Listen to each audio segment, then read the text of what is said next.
سبحان اللہ والحمد للہ۔ بسم اللہ الرحمن الرحیم۔ شروع اللہ کے نام سے جو بڑا ہی مہربان اور نہایت رحم فرمانے والا ہے۔ ولو اور اگر اننا بے شک ہم نزلنا نازل کر دیتے الیہم الملائکۃ ان کے اوپر فرشتے، وکلمہم الموتیٰ اور کلام کرتے ان سے مردے، اور اگر ہم ان پر فرشتے بھی اتار دیتے اور مردے بھی ان سے بات کرنے لگتے، وحشرنا اور ہم اکٹھا کر دیتے علیہم ان پر کل شیء ہر چیز کو قبلاً ان کے سامنے، اور ہم ہر چیز کو ان کے سامنے بھی کر دیتے، ماں نہیں کانو تھے وہ لیؤمنو یہ کہ وہ ایمان لائے، الا مگر ان یشاء اللہ چاہے اللہ تعالیٰ، ولیکن اور لیکن اکثرہم اکثر ان کے یجہلون نادان ہیں، جاہل ہیں۔ اللہ تعالیٰ فرماتے ہیں اور اگر ہم ان پر فرشتے بھی اتار دیتے اور مردے بھی ان سے گفتگو کرنے لگتے اور ہم سب چیزوں کو ان کے سامنے لا کھڑا بھی کر دیتے تو بھی یہ ایمان لانے والے نہیں تھے، الا ما شاء اللہ، بات یہ ہے کہ اکثر نادان ہیں۔ اللہ تعالیٰ فرماتے ہیں یہ کفار جو قسمیں کھا کر تم سے کہتے ہیں کہ اگر کوئی معجزہ دیکھ لیتے تو ضرور ایمان لے آتے، یہ غلط کہتے ہیں، تمہیں ان کے ایمان لانے سے مایوس نہیں ہونا چاہیے۔ یہ کہتے ہیں کہ اگر فرشتے اترتے تو ہم ایمان لے آتے، لیکن یہ جھوٹ ہے۔ فرشتوں کے آ جانے پر ان کے کہہ دینے سے بھی کہ یہ رسول سچے ہیں، یہ ایمان نہیں لائیں گے، تو یہ صرف نہ ایمان لانے کے بہانے ہیں کہ کبھی کہہ دیتے ہیں اللہ کو لے آؤ، کبھی کہتے ہیں فرشتوں کو لے آؤ، کبھی کہتے ہیں اگلے نبیوں جیسے معجزے لے آؤ، تو یہ سب ان کے جھوٹے بہانے ہیں، ان کے دلوں میں تکبر بھرا ہوا ہے۔ اگر مردے بھی قبروں سے اٹھ کر آ جائیں، کہہ دیں کہ یہ رسول برحق ہیں، ان کے دلوں پر پھر بھی کوئی اثر نہیں ہوگا۔ ان کے سامنے اگر ایک امت آ جاتی اور رسولوں کی صداقت کی گواہی دیتی تو پھر بھی یہ ایمان نہ لاتے، مگر یہ کہ اللہ چاہے، اس لیے کہ ہدایت کا مالک وہی ہے، وہ جسے چاہے ہدایت دے دے، وہ جو کرنا چاہے اسے کوئی پوچھ نہیں سکتا، وہی حاکم کل ہے، اس سے کوئی باز پرس نہیں کر سکتا، وہ علیم و حکیم ہے۔ وَكَذَلِكَ اور اسی طرح جعلنا بنایا ہم نے لِكُلِّ نَبِيٍّ ہر نبی کے لیے عدواً دشمن، شیاطین شیطانوں کو، الانس اور انسانوں کو، والجن اور جنوں کو، یوں ہی ڈال دیتا ہے بعضهم ان کے بعض کو، الی بعض بعض کی طرف، زخرف القول چکنی چپڑی باتیں، غرورا دھوکے سے، ولو شاء اور اگر چاہتا ربو کا آپ کا رب، ما فعلوہ نہ وہ کرتے ایسا، فذرہم پس ان کو چھوڑ دو، وما یفترون جو کہ وہ باندھتے ہیں جھوٹ۔ اسی طرح ہم نے شیطان انسانوں اور جنوں کو ہر پیغمبر کا دشمن بنا دیا، وہ دھوکہ دینے کے لیے ہر ایک دوسرے کے دل میں چکنی چپڑی باتیں ڈالتے رہتے تھے کہ اگر تمہارا رب چاہتا تو ویسا نہ کرتے، تو ان کو اور جو کچھ یہ جھوٹ باندھتے ہیں انہی کے حال پر چھوڑ دو۔ ارشاد ہوتا کہ ہے کہ اے نبی کریم صلی اللہ علیہ وآلہ وسلم آپ پریشان نہ ہوں، جس طرح آپ صلی اللہ علیہ وآلہ وسلم کو یہ تنگ کرتے ہیں، آپ سے دشمنی نبھاتے ہیں، اسی طرح ہر نبی کے زمانے کے کفار اپنے نبیوں کے ساتھ دشمنی کرتے رہے ہیں، جیسے اور آیت میں تسلی دیتے ہوئے فرمایا وَلَقَدْ كُذِّبَتْ رُسُلٌ مِّن قَبْلِكَ تجھ سے پہلے کے پیغمبروں کو بھی جھٹلایا گیا، انہیں بھی تکلیفیں پہنچائیں گی، پر انہوں نے صبر سے کام لیا، اور آیت میں کہا گیا ہے تجھ سے بھی وہی کہا جاتا ہے جو تجھ سے پہلے نبیوں کو کہا گیا، تیرا رب بڑی مغفرت والا ہے اور ساتھ ہی المناک عذاب کرنے والا ہے۔ شیطان تو جنوں سے ہی ہوتے ہیں، لیکن بعض انسانوں پر بھی لگے ہوئے ہوتے ہیں، بعض جنات پر۔ ابن عباس فرماتے ہیں جنات کے شیاطین ہیں جو انہیں بہکاتے ہیں، جیسے انسانوں کے شیاطین ہیں جو انہیں بہکاتے ہیں، اور ایک دوسرے سے مشورہ کرتے ہیں مل کر کہ کس طرح انہیں بہکایا جائے۔ کیونکہ دشمن انسان بھی ہوتے ہیں اور جنات بھی، انسانوں میں بھی شیطان ہے اور جنوں میں بھی۔ تو حضرت ابو ذر رضی اللہ تعالیٰ عنہ ایک دن نماز پڑھ رہے تھے تو حضور صلی اللہ علیہ وآلہ وسلم نے ان سے فرمایا کیا تم نے شیطان، جنوں ان سے بھی اللہ تعالیٰ کی پناہ مانگ لی ہے؟ تو صحابی نے پوچھا کیا انسانوں میں بھی شیطان ہے؟ آپ صلی اللہ علیہ وآلہ وسلم نے فرمایا ہاں۔ اکرمہ فرماتے ہیں مختار بن ابی عبید کے پاس میں گیا، اس نے میری بڑی عزت و تکریم کی، اپنے ہاں مہمان بن کر ٹھہرایا، مجھ سے کہا کہ جاؤ لوگوں کو کچھ سناؤ۔ میں جا کر بیٹھا ہی تھا کہ ایک شخص نے مجھ سے پوچھا آپ وحی کے بارے میں کیا فرماتے ہیں؟ میں نے کہا وحی کی دو قسمیں ہیں، ایک اللہ کی طرف سے جیسے کہ فرمان ہے بما اوحینا الیک ھذا القرآن، اور دوسری وحی شیطان جیسے فرمان ہے شیاطین الانس والجن یوحی بعضهم الی بعض۔ اتنا سنتے ہی لوگ میرے اوپر غالب آ گئے، قریب ہی تھا کہ مجھے مار پیٹنا شروع کرتے۔ میں نے کہا بھائیو تم میرے ساتھ کیا کرنے لگے ہو؟ میں نے تو تمہارے سوال کا جواب دیا ہے اور میں تو تمہارا مہمان ہوں، چنانچہ انہوں نے مجھے چھوڑ دیا۔ مختار لوگوں سے کہتا تھا کہ میرے پاس وحی آتی ہے۔ اس کی بہن صفیہ حضرت عبداللہ بن عمر رضی اللہ تعالیٰ عنہ کے گھر میں تھی اور بڑی ہی دیندار تھی۔ حضرت عبداللہ کو مختار کا یہ قول معلوم ہوا تو آپ نے فرمایا وہ ٹھیک کہتا ہے، قرآن میں ہے وَإِنَّ الشَّيَاطِينَ لَيُوحُونَ إِلَىٰ أَوْلِيَائِهِمْ، یعنی شیطان بھی اپنے دوستوں کی طرف وحی لے کر جاتے ہیں۔ سے متکبر جنات و انس آپس میں ایک دوسرے سے دھوکے بازی کی باتیں سیکھتے سکھاتے ہیں۔ ان کا جھوٹ تجھے کبھی بھی نقصان نہیں پہنچا سکتا۔ اللہ پر بھروسہ کیجیے، اسی پر توکل کیجیے اور اپنے کام اللہ کو سونپ کر بے فکر ہو جائیے۔ اللہ ہی کافی ہے، وہی مددگار کافی ہے۔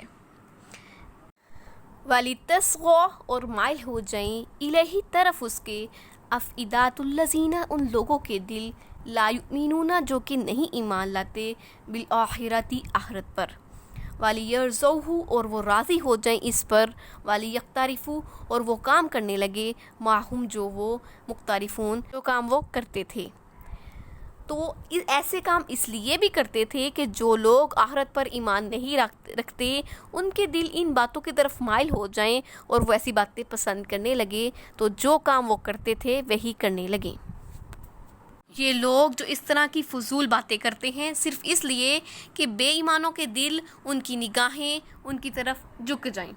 وہ ایسی باتوں کو پسند کرنے لگے، ان سے خوش ہو جائیں، تو ایسی باتوں کو وہی قبول کرتے ہیں جنہیں آخرت پر ایمان نہیں ہوتا۔ بھٹکے ہوئے لوگ ہی انہیں کی باتوں میں، چکنی چپڑی باتوں میں پھنس جاتے ہیں، پھر وہی کرتے ہیں جو ان کے کرنے کے قابل ہے۔ افغیر اللہ، کیا اللہ کے سوا، ابتغی وہ تلاش کرتے ہیں، حکماً فیصلہ کرنے والا، وہو الذی اور وہی ہے، انزل نازل کی، الیکم الکتاب تمہاری طرف کتاب، مفصلہ مفصل۔ کہو کیا میں اللہ کے سوا اور منصف تلاش کروں، حالانکہ اس نے تمہاری طرف مفصل کتاب نازل کی۔ والذین اور وہ لوگ جو آتیناہم الکتاب دی ہم نے ان کو کتاب، یعلمون جانتے ہیں، انہ بے شک وہ منزل نازل کی گئی ہے، من ربک آپ کے رب کی طرف سے، بالحق حق کے ساتھ۔ فلا پس نہ تکونن نہ ہو جائیں آپ، من الممترین شک کرنے والوں میں سے۔ جن کو یہ کتاب دی گئی ہے وہ جانتے ہیں کہ یہ تمہارے پروردگار کی طرف سے برحق نازل ہوئی، تو تم ہرگز شک کرنے والوں میں سے نہ ہونا۔ حکم ہوتا ہے کہ جو مشرک اللہ کے سوا دوسروں کی عبادت کرتے ہیں ان سے کہہ دیجئے کیا میں آپس میں فیصلے کرنے والا اللہ کے سوا کسی اور کو تلاش کروں؟ اسی نے صاف کھلے فیصلے کرنے والی کتاب نازل فرما دی ہے۔ یہود و نصارہ جو صاحب کتاب ہے اور جن کے پاس اگلے نبیوں کی بشارتیں ہیں وہ جانتے ہیں کہ یہ قرآن مجید اللہ تعالیٰ کی طرف سے نازل شدہ ہے۔ مجھے ان شکی لوگوں میں نہیں رہنا چاہیے، جیسے کہ فرمان ہے فَإِن كُنْتَ فِي شَكٍّ مِّمَّا أَنزَلْنَا إِلَيْكَ، یعنی ہم نے جو کچھ وحی تیری طرف اتاری ہے، اگر تجھے اس میں شک ہو تو جو لوگ اگلی کتابیں پڑھتے ہیں ان سے پوچھ لیجئے، تو یقین مان کے کہ تیرے رب کی طرف سے یہ حق اتر چکا ہے، بس آپ شک کرنے والوں میں سے نہ ہونا۔ متمت اور پوری ہے، کلمات باتیں، ربی کا آپ کے رب کی، صدقاً سچی ہیں، و عدلاً اور انصاف والی ہیں، تمہارے پروردگار کی باتیں سچی ہیں، انصاف والی ہیں، لا مبدل نہیں کوئی بدلنے والا، لکلمات ہی اس کے کلمات کو، تو اس کے کلمات کو کوئی بدل نہیں سکتا، وَهُوَ السَّمِيعُ الْعَلِيمُ اور وہ سننے والا اور جاننے والا ہے۔ تیرے رب کی باتیں سچی ہیں، اس کا ہر حکم عدل ہے، وہ اپنے حکم میں بھی عادل ہے، جو خبریں اس نے دی ہیں وہ کوئی شک نہیں درست ہیں، اور جو حکم فرمایا ہے وہ سراسر عدل ہے، اور جس چیز سے وہ روکتا ہے وہ باطل ہے، کیونکہ وہ جس چیز سے روکتا ہے وہ برائی والی ہی ہوتی ہے، جیسے کہ فرمان ہے یَأْمُرُهُم بِالْمَعْرُوفِ وَيَنْهَاهُمْ عَنِ الْمُنْکَرِ، وہ انہیں اچھی باتوں کا حکم دیتا ہے اور بری باتوں سے روکتا ہے۔ کوئی نہیں جو اس کے فرمان کو بدل سکے، اس کے فیصلے اٹل ہیں، دنیا میں کیا اور آخرت میں کیا، کوئی اس کا حکم ٹال نہیں سکتا۔ وہ اپنے بندوں کی باتیں سنتا ہے اور ان کی حرکات کو جانتا ہے۔ وَإِنْ اور اگر آپ اطاعت کریں اکثر لوگوں کی من فی الارض جو کہ زمین میں ہیں، اور اکثر لوگ جو زمین پر آباد ہیں اگر آپ ان کی بات مان لیں، یضلوا کا گمراہ کریں گے آپ کو عن سبیل اللہ، اللہ کی راہ سے۔ ان یتبعون نہیں وہ پیروی کرتے الا الظن مگر گمان کی، ان اور نہیں ہم وہ الا مگر یحرسون قیاس آرائیاں کرتے۔ اگر آپ ان کی باتیں مان لیں گے تو یہ لوگ آپ کو اللہ تعالیٰ کا رستہ بلا دیں گے، تو یہ لوگ صرف گمان کے پیچھے چلتے ہیں اور قیاس آرائیوں سے کام لیتے ہیں۔ اللہ تعالیٰ مسلمانوں کو آگاہ کر رہے ہیں، اکثر لوگ دنیا میں گمراہ ہوتے ہیں، جیسے کہ فرمان ہے وَلَقَدْ ضَلَّ قَبْلَهُمْ أَكْثَرُ الْأَوَّلِينَ وَمَا أَكْثَرُ النَّاسِ وَلَوْ حَرَصْتَ بِمُؤْمِنِينَ۔ اکثر لوگ ایمان والے نہیں، تو یہ لوگ صرف گمان سے کام لیتے ہیں اور اندازے سے بات بنا لیتے ہیں، تو ہم پرستی میں گرے ہوئے لوگ ہیں، قیاس آرائیوں سے کام لیتے ہیں، حقیقت کو جانے بغیر خود سے باتیں بنا لیتے ہیں۔ اِنَّا بے شک ربا کا آپ کا رب ہوا وہی عالم جانتا ہے من یضل جو کوئی گمراہ ہوتا ہے عن سبیلہ اس کے رستے سے، تو آپ کا پروردگار ان لوگوں کو خوب جانتا ہے جو کہ بھٹکے ہوئے لوگ ہیں۔ وَهُوَ اور وہ عالم جانتا ہے بالمہتدین ہدایت یافتہ لوگوں کو بھی، تو اللہ تعالیٰ گمراہوں کو بھی جانتا ہے اور ہدایت یافتہ لوگوں کو بھی جانتا ہے۔ اللہ تعالیٰ گمراہوں کو جانتا ہے، ان پر گمراہیاں آسان کر دیتا ہے، وہ ہدایت یافتہ لوگوں سے بھی واقف ہے اور انہیں ہدایت آسان کر دیتا ہے۔ ہر شخص پر وہی کام آسان ہوتے ہیں جن کے لیے وہ پیدا کیا گیا ہے۔ فَكُلُوا پس کھاؤ مما وہ جو کہ رسم اللہ جس پر اللہ کا نام لیا گیا ہو، علیہ جس پر ان کنتم اگر ہو تم بآیاتہ اس کی آیتوں پر مؤمنین ایمان لانے والے۔ جس جانور پر ذبح کرتے وقت اللہ تعالیٰ کا نام لیا جائے، تو اگر تم اللہ کی آیتوں پر ایمان رکھتے ہو تو اسے کھا لیا کرو۔ وما اور کیا لکم تمہیں ہے اللہ یہ کہ نہیں تاکلو تم کھاتے مما وہ جس پر ذکر اسم اللہ اللہ کے نام کا ذکر کیا جائے، تو تمہیں کیا ہے کہ تم اللہ کے نام جس پر لیا جائے اس کو نہیں کھاتے۔ وقد اور تحقیق فصلہ بیان کیا ہے لکم تمہارے لیے ما حرمہ جو کہ حرام کیا گیا ہے علیکم تم پر، حالانکہ تمہیں اللہ تعالیٰ تفصیل سے بتا چکے ہیں کہ کون سی چیز تم پر حرام ہے، تو تم حلال چیزوں کو خود پر حرام مت کرو۔ تم بے بس ہو الیہ طرف اس کی، مگر جب تم حالت بے بسی میں ہو اور کچھ کھانے کو نہ ہو تو تم جو ہے وہ جس پر اللہ کا ذکر نہ کیا گیا ہو وہ کھانا کھا سکتے ہو۔ وَإِنَّ اور بے شک کثیراً بہت سے ہیں لا یضلون گمراہ کرتے ہیں بِأَهْوَائِهِمْ اپنی خواہشوں کے پیچھے بغیر علم بغیر علم کے، تو بہت سے لوگ ناسمجھی میں اپنے نفسوں کی خواہشوں کے پیچھے لوگوں کو بہکا رہے ہیں۔ اِنَّا بے شک ربا کا آپ کا رب ہوا وہی ہے عالم جانتا بالمعتدین حد سے بڑھنے والوں کو، تو کوئی شک نہیں کہ اللہ تعالیٰ حد سے بڑھنے والوں کو خوب جانتا ہے۔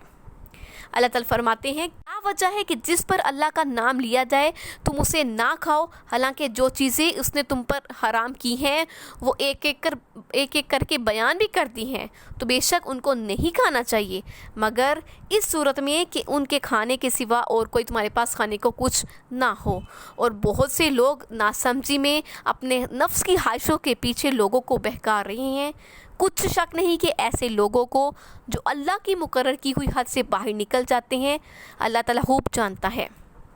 اس سے پتہ چلتا ہے کہ جس جانور کے ذبح کرتے وقت اللہ کا نام نہ لیا گیا ہو اس کو کھانا ٹھیک نہیں، جیسے کہ مشرکین مرا ہوا جانور، بتوں اور تھالوں پر ذبح کیا ہوا جانور کھا لیا کرتے تھے۔ کوئی وجہ نہیں کہ جن حلال جانور کو شریعت کے حکم کے مطابق ذبح کیا جائے اس کے کھانے میں حرج سمجھا جائے۔ اللہ تعالیٰ نے حالانکہ قرآن مجید میں ہر حرام جانور کا ذکر کھول کھول کر بیان کیا ہے۔ ہاں، حرام جانور تم اس وقت کھا سکتے ہو حالت مجبوری میں، بے بسی میں، تو اس وقت جو مل جائے اس کے کھا لینے کی اجازت ہے۔ کافر مردار جانور کو اور جن جانوروں پر اللہ کے سوا دوسروں کے نام لیے گئے ہوں حلال سمجھتے تھے، تو یہ لوگ بغیر علم کے صرف اپنی خواہشوں کے پیچھے دوسروں کو بھی راہ حق سے ہٹا رہے ہیں۔ ایسے لوگوں کو اللہ تعالیٰ خوب جانتا ہے۔ ذرو اور چھوڑ دو ظاہر الاسم گناہ کو و باطنہ اور چھپے ہوئے کو، تو ظاہری گناہ اور باطنی گناہ دونوں چھوڑ دو، ہر قسم کے گناہ کرنا چھوڑ دو۔ ان الذین، بے شک جن لوگوں نے یکسبون کماتے ہیں الاسم گناہ کو، سیجزون تو عنقریب پا لیں گے، بما وہ جو کانوا تھے یقترفون کام کرتے۔ ظاہری اور پوشیدہ ہر طرح کا گناہ ترک کر دو، چھوڑ دو، تو جو لوگ گناہ کرتے ہیں وہ عنقریب اپنے کیے کی سزا پائیں گے۔ لا اور نہ تاکلوا کھاؤ، مما وہ لم نہیں ذکر اسم اللہ ذکر کیا گیا ہو اللہ کا، علیہ جس پر، وَإِنَّهُ اور بے شک، فسق یہ گناہ ہے، تو جس پر اللہ کا نام نہ لیا جائے اسے مت کھاؤ، ایسا کھانا گناہ ہے۔ وَإِنَّ الشَّيَاطِينَ اور بے شک شیاطین لَيُوحُونَ ڈالتے ہیں اِلیٰ طرف اولیاءہم اپنے دوستوں کے دلوں میں، یجادلوکم تاکہ وہ جھگڑے تم سے، وَإِنْ اور اگر اطعتموہم تم اطاعت کرو گے ان کی، انکم بے شک تم لمشرکون البتہ مشرک ہو جاؤ گے۔ جس پر اللہ کا نام نہ لیا جائے اسے مت کھاؤ، اس کا کھانا گناہ ہے، اور شیطان اپنے دوستوں کے دلوں میں یہ بات ڈالتے ہیں کہ تم سے جھگڑا کریں، اگر تم لوگ ان کے کہے پر چلو گے تو بے شک تم مشرک ہو جاؤ گے۔ اس میں ہے جو چیز خون بہا دے اور اس پر اللہ کا نام بھی لیا گیا ہو اسے کھا لیا کرو۔ جنوں سے حضور صلی اللہ علیہ وسلم نے فرمایا تھا تمہارے لیے ہر ہڈی غذا ہے جس پر اللہ کا نام لیا جائے۔ عید کی قربانی کے متعلق آپ صلی اللہ علیہ وسلم کا ارشاد ہے کہ جس نے نماز عید پڑھنے سے پہلے ہی ذبح کر لیا تو وہ اس کے بدلے دوسرا جانور ذبح کرے، اور جس نے قربانی نہیں کی وہ ہمارے ساتھ عید کی نماز پڑھے، پھر اللہ کا نام لے کر اپنی قربانی کے جانور کو ذبح کرے۔ چند لوگوں نے حضور صلی اللہ علیہ وسلم سے پوچھا کہ بعض نو مسلم ہمیں گوشت دیتے ہیں، تو کیا خبر انہوں نے ان جانوروں کے ذبح کرتے وقت اللہ کا نام لیا ہے کہ نہیں؟ تو آپ صلی اللہ علیہ وسلم نے فرمایا تم ان پر اللہ کا نام لو اور کھا لو۔